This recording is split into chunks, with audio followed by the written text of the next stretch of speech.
কিছু কথা বলি, দেখেন তো আপনার সাথে মিলে যায় কিনা।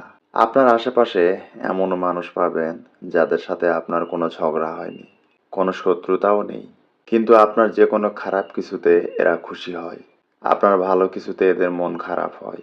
যেমন আপনার চাকরি চলে গেলে, আপনি বিপদে পড়লে, আপনার দামি মোবাইলটা হারিয়ে গেলে, আপনার সন্তান পরীক্ষায় খারাপ রেজাল্ট করলে, আপনার সাথে কারো ঝগড়া লাগলে, কেউ আপনাকে দু চার কথা শুনিয়ে গেলে, এমন কিছু মানুষ খুশি হয় যাদের সাথে আপনার কোনো শত্রুতা নেই, এমনকি কখনো ঝগড়াও হয়নি।